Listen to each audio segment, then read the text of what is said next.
If I had known there was a role available for someone who could pass off as Aaron Taylor Johnson's brother and do an impression of Russian Crowe, then I would have auditioned for this. But instead, that role ended up going to the younger of the two emperors from Gladiator 2. This is Kraven the Hunter. Welcome back to Movie Health Community, the internet's #1 source of health warnings at the movies.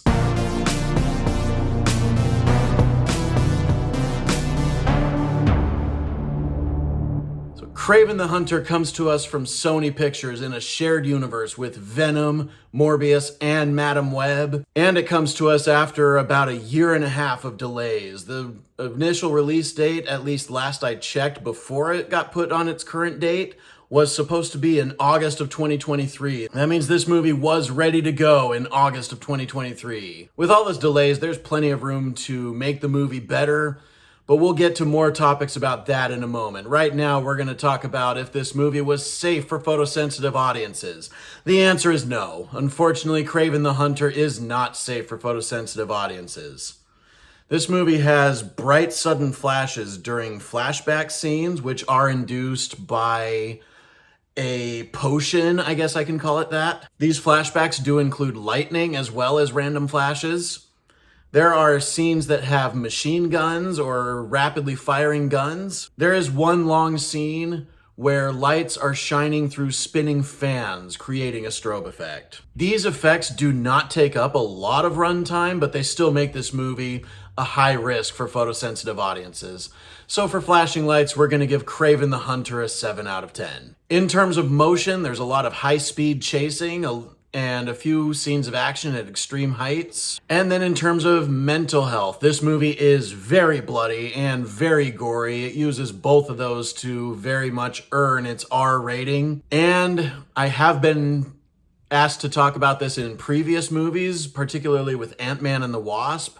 But one of the villains is motivated by a chronic illness, which I know that there's definitely something negative to say when chronic illness is the origin of someone's villain backstory. But that is way too hot of a topic at this moment in history, so we're not going to talk about that right now. What we are going to talk about is whether this movie's any good or not. Let's start with some positives.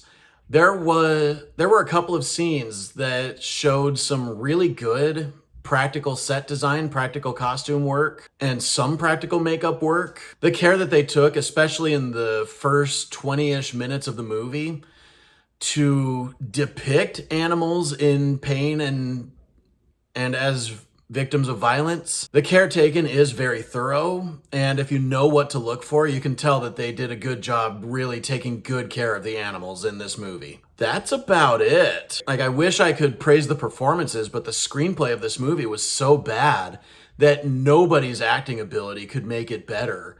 One example was one of the ladies in this movie looked really familiar, and I started to think she looks a lot like Ariana DeBose.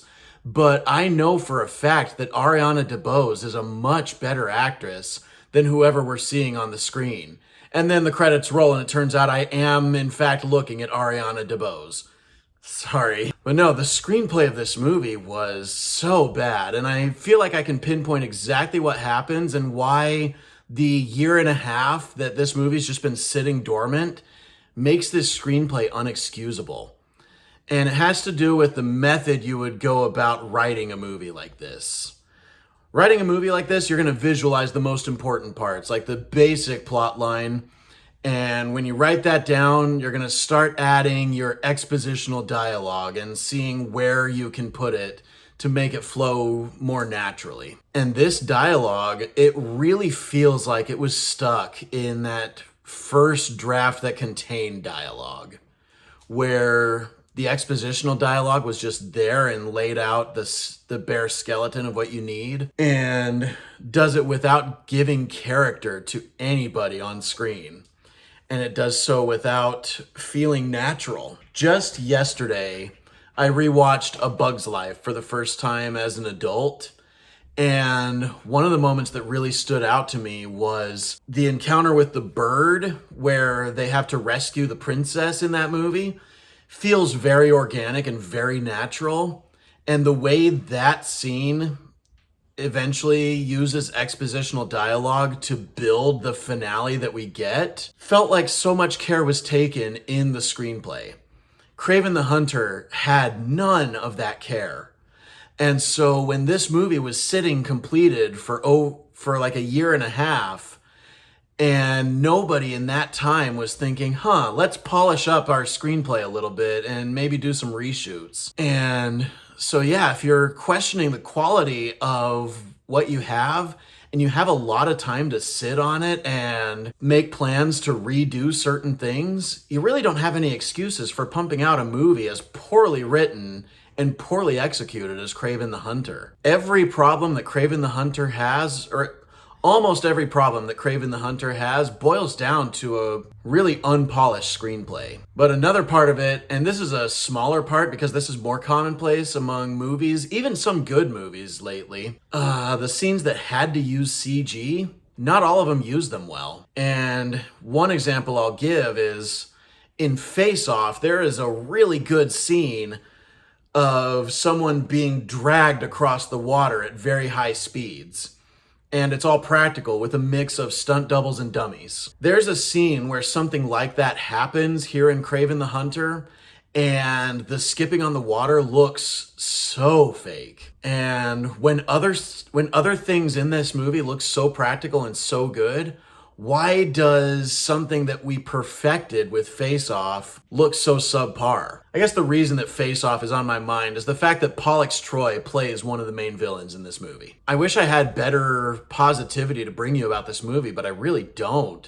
I gotta give Kraven the Hunter a D and just recommend that the only money you ever waste on this movie be from a subscription service you pay for anyway, like Netflix or Hulu. Wait till it comes to one of those.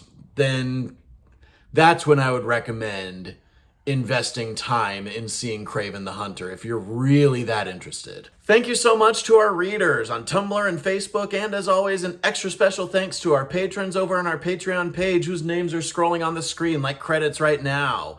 As a reminder, nothing produced by Movie Health Community is medical advice, nor has any of it been reviewed by any medical professionals. Be sure to leave a like on this video, hit that subscribe button, hit the bell icon if you want to be notified when we post new videos, and leave a comment if you have anything to add to this discourse, especially if you disagree with anything I've said. We love hearing from you. And as always, stay safe at the movies.